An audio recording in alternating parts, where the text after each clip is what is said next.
warahmatullahi wabarakatuh. Hello everyone, my name is Hermawan with student number 1914026009. So, in this video, I will explain my review about culture, structure, and agency, the three attempts at synthesis. The relationship between systems of meaning and human action was long been a theme in cultural theory. As we have seen in all the previous chapters, every theory must take up a position on this issue. Some, such as symbolic interactionism and ethnomethodology, allocate priority to the actor. Others, such as neo-Marxism, Parsonian functionalism, and structuralism, stress the power of systems of meaning to control human agents. The figure on this chapter is Pierre Bourdieu. The French sociologist Pierre Bourdieu is arguably the most important figure in cultural theory and cultural research today. With Bourdieu, there is something for nearly everyone. First, his work attempts to synthesize micro and macro levels of analysis. Second, he draws upon the critical sociologies of Marx and Weber, but in a non-doctrinaire way. Third, he has developed both abstract theoretical models and conducted detailed middle-range empirical studies. Fourth, his empirical work cuts over a number of fields, in example, education, popular culture, the arts, and disciplines, in example, anthropology and sociology, thereby maximizing his potential audience. Fifth, he has developed a number of concepts, in example, field, habitus, and cultural capital, which are both intellectually compelling and widely transposable to various research areas. Then is the pivotal concept in Bourdieu's effort to reconcile ideas of structure with ideas of practice. It is, however, a somewhat elusive term because Bourdieu conceptualizes it in various ways. These are as follows. First, as empirical tendencies to act in particular ways or lifestyle. Second, as motivations, preferences, tastes, and emotions. Third, as embodied behavior. Fourth, as a kind of worldview or cosmology held by actors. Fifth, as skills and practical social competence. Sixth, as aspirations and expectations of concerning life chances and career paths. These various aspects of habitus are summed up in the idea that it is a durable set of dispositions that are transposable from situation to situation. The idea of disposition captures the cognitive and motivational aspects of habitus as well as those relating to behavioral regularities. Capital. Bourdieu sees cultural capital as a dimension of a broader habitus, and therefore as reflecting the social location of its possessor. Bourdieu attacked the philosophical idea that aesthetic judgment could be made on the basis of universal, objective criteria about what was in good or bad taste. He showed instead that taste was socially determined. His survey research demonstrated that particular classes and occupational groups in French society, in example workers, academics, and technicians, tended to have distinctive tastes in music, art, food, and so on. An important aspect of Bourdieu's theory is the attention he gives to the question of the transposability of cultural capital. Unlike economic and social capital, cultural capital takes years to acquire and is deeply embedded in our sense of self. This makes it particularly effective as a barrier to social mobility. According to Bourdieu, these are domains of social life such as the arts, industry, the law, medicine, politics, and so on. Within each of these fields, actors are struggling for power and status. Struggles are continually taking place between fields, subfields, and actors within fields. Here, Bourdieu debunks the idea that the academic field is a domain of disinterested, collegial, and intellectual activity. He points to 1. Struggles between individuals for control of a field. 2. Struggles between styles of work or intellectual approaches. 3. Struggles between the disciplines and faculties. Evaluations of Bourdieu.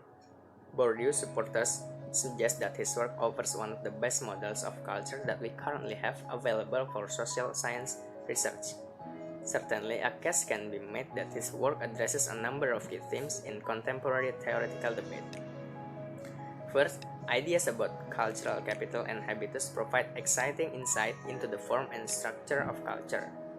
Second, Bourdieu points to the autonomous role of culture and cultural struggles in determining both individual and institutional outcomes. Third, his work is able to powerfully theorize the relationship between culture and agency. The second figure on this chapter is Anthony Giddens. Anthony Giddens' theory of structuration is widely held to present one of the most influential efforts to overcome the division of micro and macro through an appreciation of the role of culture in social life. While Giddens does not make much use of the word culture, or even have an elaborated understanding of its composition and content, his work places an emphasis on the role of interpretation and meaning systems in human life. At the core of Giddens' vision is a model of the active and creative human subject, and he argues vigorously against the view that humans are dummies constrained by rules and external structures. At the same time, Giddens is anxious to distance himself from what he sees as the untrammeled individualism and subjectivism of ethnomethodology and phenomenology. In trying to find a path between these positions, Giddens suggests that structure needs to be thought of as something internal to the individual rather than as something external to them. Structuration theory has been criticized on various fronts. While critics seem united that it is a brave attempt at synthesis, few argue that Giddens has solved the most intractable problem of contemporary social and cultural theory.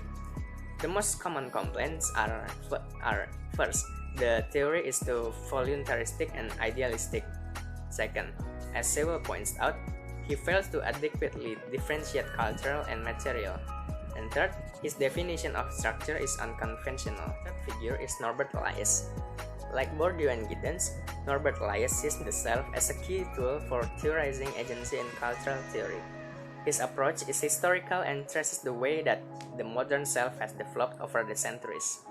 A distinctive feature of Elias' work is that he provides a strongly sociological account of the rise of this new self, linking it to the state of formation of processes. The work of Elias has been held up as a remarkable and rare example of research that spans both macro and micro sociology. It covers a range of phenomena, from the emotions within the individual self through to major historical shifts in the political order. Aside from this empirical breadth, it offers an important way for thinking about the links of agency with culture and society. Elias sometimes spoke of a figurational sociology or process sociology as a way of capturing this model.